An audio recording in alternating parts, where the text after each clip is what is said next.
संघर्षों की कहानी के इस पहले एपिसोड में आज हमारे साथ एक आईपीएस अधिकारी हैं जिनकी पूरी कहानी जो है आज मैं आप लोगों को बताऊंगा।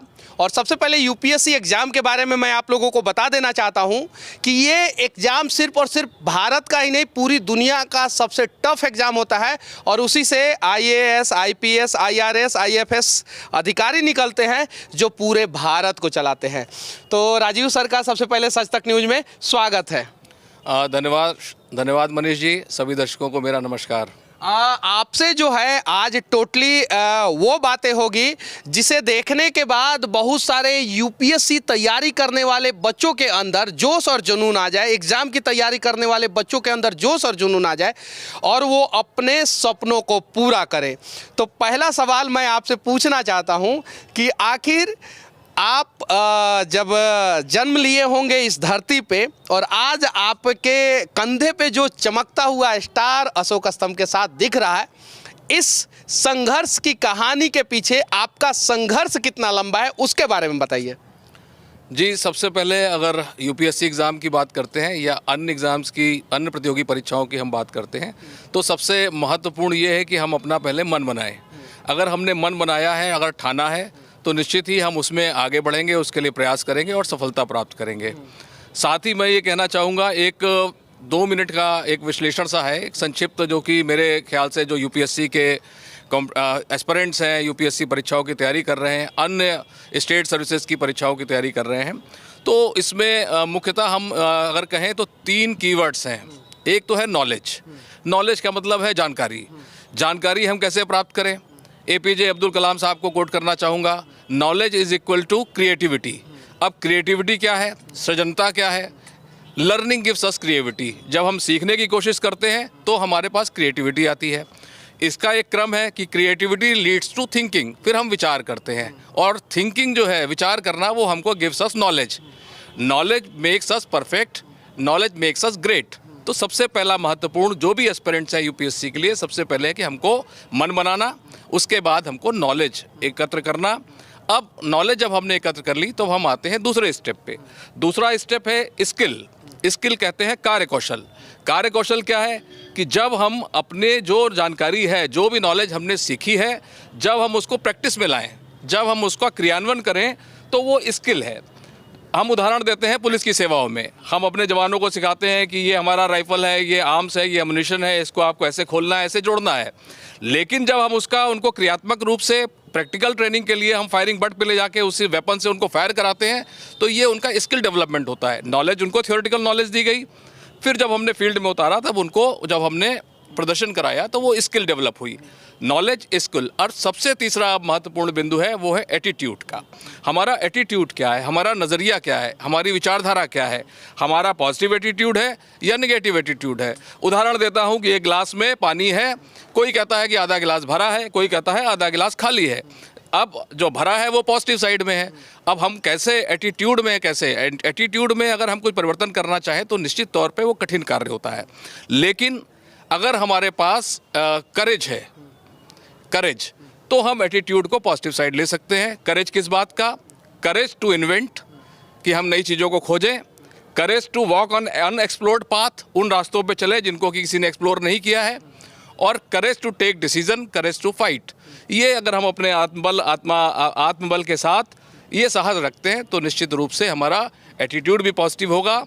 नॉलेज, स्किल और एटीट्यूड के साथ हम कोई भी मिशन हो, यूपीएससी का हो या अन्य कोई मिशन हो, हम सफलता प्राप्त करेंगे।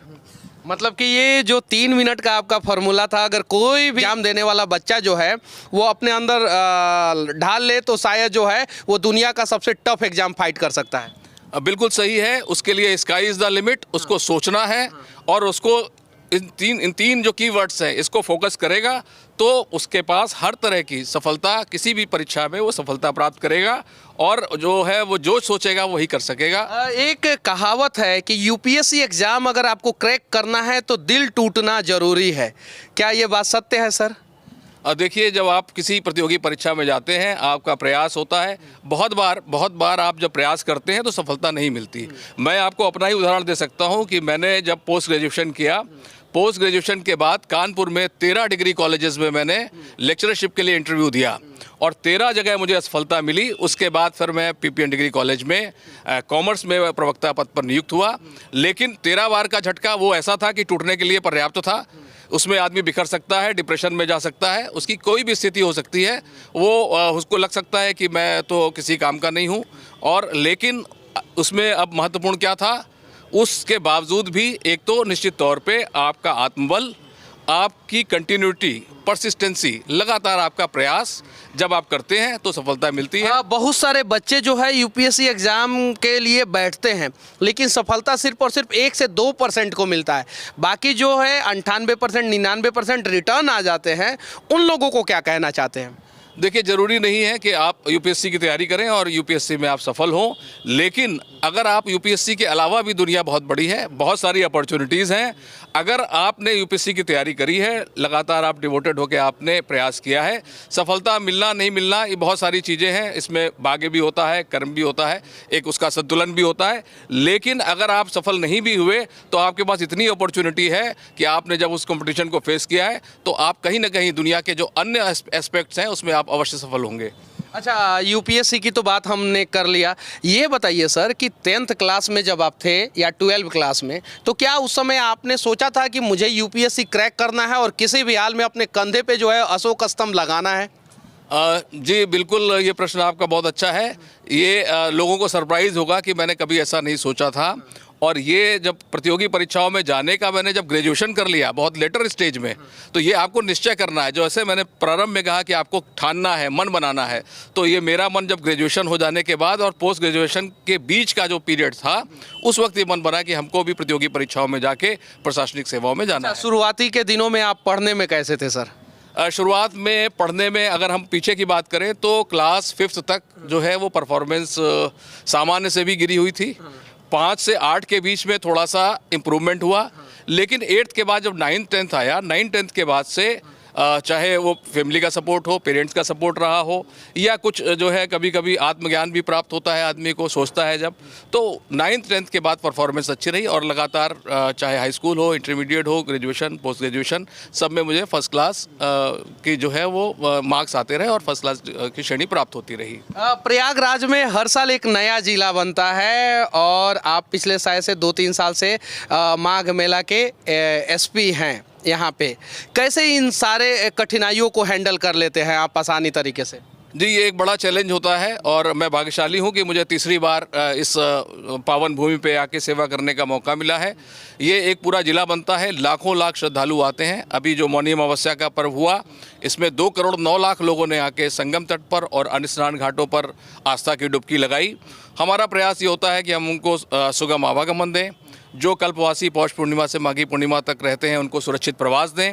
जो यहाँ पर स्नान करने के लिए लोग आते हैं हम उनको सुरक्षित स्नान दें। इसके लिए सारे बंदोबस्त हम लोग करते हैं और मुझे प्रसन्नता है कि पूरी टीम हमारी साथ में लगती है और उसके सुखद परिणाम आते हैं। निर्विघ्न रूप से अभी तक सारे पर्व संपन्न हो रहे हैं। जब आप ग्रेजुएशन में थे तो क्या आपने सोचा था कि एक समय जो है मैं एक आईपीएस अधिकारी बनूंगा और राष्ट्र मेरे कार्यों की प्रशंसा जो है राष्ट्रपति महोदय करेंगे और मुझे अवार्ड से सम्मानित करेंगे? जी, जब मैं पढ़ाई कर रहा था तब निश्चित तौर पे मेरे ये दिमाग में नहीं था कि मैं पुलिस सेवाओं में जाऊंगा, लेकिन अब मैं अपने को सौभाग्यशाली मानता हूं कि मैं पुलिस सेवा में हूं। पुलिस सेवाओं में ये मौका अन्य विभागों की तुलना में अधिक रहता है, यदि सभी विभाग अपना अपना योगदान देते हैं, लेकिन पुलिस सेवाओं में आपको एक आत्मसंतुष्टि का बोध अवश्य रहता है कि आप किसी भी पीड़ित व्यक्ति की मदद तत्काल कानून के दायरे में रह के कर सकते हैं और एक आपको प्रसन्नता की जो अनुभूति होती है वो अन्य सेवाओं में शायद तुलनात्मक रूप से पुलिस सेवाओं में ज़्यादा है। अच्छा, एक और सवाल मैं पूछना चाहता हूँ। उत्तर प्रदेश में आप एक फेमस अधिकारी हैं, ईमानदार अधिकारी हैं, ये लेबल आपके ऊपर लगा है तो कैसा महसूस करते हैं? जी, प्रसन्नता होती है। जैसे आपने पदक की बात कही तो मैं भाग्यशाली मानता हूं कि मुझे 2 बार महामहिम राष्ट्रपति भारत से वीरता के लिए पुलिस पदक, एक बार नहीं 2 बार? जी, वीरता के लिए एक बार पुलिस पदक मिला और दूसरी बार जो है सराहनीय सेवाओं के लिए मिला। पुलिस महानिदेशक महोदय की तरफ से भी जो कमेंडेशन डिस्क होती हैं वो 3 प्रकार की होती हैं, वो सभी प्राप्त हो चुकी हैं। अन्य पुरस्कार भी समय समय पर वरिष्ठ अधिकारियों से, शासन से, माननीय मुख्यमंत्री जी से और भारत सरकार से प्राप्त हुए हैं। दिल्ली के मुखर्जी नगर जिसमें कहा जाता है कि पत्थर फेंकिए तो एक यूपीएससी की तैयारी करने वाले बच्चे के सर के ऊपर गिरेगा और सबसे ज़्यादा बच्चे वहीं पे तैयारी करते हैं। बहुत सारे साधारण परिवार के बच्चे रहते हैं, परेशान हो जाते हैं 1-2 साल में कि नहीं निकला, 3 साल में नहीं निकला, 4 साल में नहीं निकला। उन बच्चों को आप किस प्रकार से मोटिवेट करेंगे? जी, उसमें सबसे महत्वपूर्ण है कि अपने आप को पहचाने, believe in your self and identify your self. ये स्वामी विवेकानंद जी ने कहा है कि अपने को आप पहचानिए और अपने पर विश्वास करिए। साथ ही उन्होंने ये भी कहा है कि ब्रह्मांड में सारी शक्तियाँ हमारे पास पहले से मौजूद हैं। हम ही हैं कि जो अपनी आंखों पर पट्टी बांध कर कहते हैं कि अंधकार है, अंधेरा है, किधर जाएं। अपनी आइडेंटिफाई योर सेल्फ, अपने को पहचानें। यानी जो लोग अपने को पहचान जाएगा वो जीवन में सफल हो जाएगा। जी, अपने में उसमें क्या गुण है, उसके क्या अवगुण हैं, उनका विश्लेषण करें, उनका परीक्षण करें, मन बनाए और नॉलेज स्किल एटीट्यूड की सीढ़ी के साथ चढ़ता चला जाए, वो अवश्य सफल होगा। चलिए, ये डॉक्टर राजीव नारायण मिश्रा जी हैं जो माघ मेला के एसपी हैं और पिछले 3 साल से लगातार यहाँ पे हैं, लोगों की सेवा करते हैं, राष्ट्रपति अवार्ड से भी सम्मानित हो चुके हैं और अनेकों पदक जो है उससे सम्मानित हो चुके हैं। इनके संघर्षों की कहानी हम लोग आपसे बता रहे थे। एक और सवाल मैं आपसे पूछना चाहता हूँ सर, संघर्षों की कहानी में शादी हो गया, उसके बाद से आपकी पत्नी का आपके सफलता में कितना % योगदान है? जी, जैसा कि मेरी पत्नी श्रीमती दीपिका, वो धर्म के प्रति उनकी विशेष अभिरुचि है और लगातार बहुत सारी चीज़ें, जब चूँकि पुलिस की सेवाएं ऐसी हैं कि उसमें बहुत बार संशय, शंका, दुविधा, कठिनाई, परेशानियां आती हैं, तो उसमें निश्चित रूप से मुझे बहुत सहयोग मिलता है, सपोर्ट मिलता है। आत्मबल बढ़ाने में वो पूरा कार्य करती हैं और बहुत बार जो हमारा जो धर्म और वैदिक धर्म और रामायण, महाभारत और जो अन्य संदर्भ हैं, उनके सपोर्ट से भी वो उन चीज़ों को दूर करने का प्रयास करती हैं। तो मैं जो है उनको भी धन्यवाद देता हूँ आपके चैनल। सवाल थोड़ा सा मैं हट के पूछूंगा सर, एसपी से पूरा जिला के लोग डरते हैं, मतलब कि आप लोगों का वैसा रुतबा होता है, वैसा काम होता है। क्या आप अपने घर पे जो है आप अपनी वाइफ से डरते हैं सर? देखिए, डरने की बात नहीं है, ये दोनों एक ही गाड़ी के 2 पहिए होते हैं और दोनों का सपोर्ट रहता है, एक आपस में अंडरस्टैंडिंग अवश्य होती है। और मैं यहाँ पर आपके प्रश्न से थोड़ा भिन्न भी जाऊँगा कि पुलिस डरने की चीज़ नहीं है। पुलिस जो है ब्रिटिश लेगेसी थी। बहुत बार ऐसा लोगों के मन में आता है कि भाई पुलिस का रूप जो है निगेटिव है, लेकिन हमारा कार्य ऐसा है कि बहुत बार जब हम किसी को कहते हैं कि भाई आपको इधर से नहीं जाना, उधर से जाना है, तो निश्चित रूप से एक निगेटिव भूमिका आती है। अब हम लोग मित्र पुलिस हैं, कम्युनिटी पुलिस हैं, समाज से आए हैं, समाज के बीच में हैं, उनको सेवाएं देते हैं। तो अब डर और ऐसी कोई बात नहीं है। हम पीड़ित के पास खुद जाते हैं, 112 कॉल करिए, पीड़ित के पास पुलिस खुद पहुँचती है। पहले स्थिति अलग थी कि पीड़ित जो है थाने पर जाता था, अब पुलिस खुद उसके पास आती है। तो अब समय बदला है और चीज़ें बदली हैं। इस पे एक और सवाल मुझे याद आ गया, कल बागेश्वर धाम के महाराज जी आए थे, वहाँ पे कुछ चोर लोग पकड़े गए थे, 3 लोग पुलिस ने पकड़ा और कुछ लोगों ने कहा कि इसमें 50 चोर घुसे हुए हैं, तो एक कांस्टेबल ने कहा कि 50 में से 50 को पकड़ेंगे। तो ये उत्तर प्रदेश पुलिस के अंदर इतना कॉन्फिडेंस कहाँ से और कैसे आया है सर? जी, हमारी जो पुलिस बल है वो पूरा सक्षम है, कॉम्पिटेंट है, लगातार उसकी प्रशिक्षण होते हैं। जिस आप हॉल में बैठे हैं ये भी प्रशिक्षण शिविर है। यहाँ पर भिन्न भिन्न इकाइयों से लोग आते हैं, उनको हम लोग एक प्लेटफॉर्म पे लाते हैं कि श्रद्धालुओं से कैसा आचरण करना है, कैसा व्यवहार करना है, किस प्रकार के यहाँ पर लोग आएंगे। कुछ श्रद्धालु आएंगे तो चोर उचक्के भी आ सकते हैं, उनको कैसे हमको हैंडल करना है, और मिला जुला के ये हम लोग इसको अच्छे ढंग से संपन्न कराते हैं। और उसकी विल पावर है और हमारे जवान की प्रोफेशनल कॉम्पिटेंस है कि उसमें इतना आत्मबल है, आत्मविश्वास है कि वो कहता है कि चोर हमारी पकड़ से बाहर कितने भी हों नहीं जा सकते। कांस्टेबल जी, वो भी एक पुलिस अधिकारी है। जो हमारा पुलिस एक्ट है उसमें आरक्षी से लेके ऊपर तक सारे पुलिस अधिकारी के रूप में उनको माना जाता है। पूरा कॉन्फिडेंस के साथ कि अगर 50 घुसे हैं तो 50 में से 50 को पकड़ेंगे। बाकी इनकी बातें और हमारा ये प्रयास, संघर्षों की कहानी आप लोगों को कैसी लगी कमेंट करके ज़रूर बताना। और हाँ, आधा गिलास खाली है, आधा गिलास भरा है, सोचना आपको है कि आप भरा हुआ गिलास की तरफ देख रहे हैं कि खाली गिलास की तरफ देख रहे हैं। जय हिंद।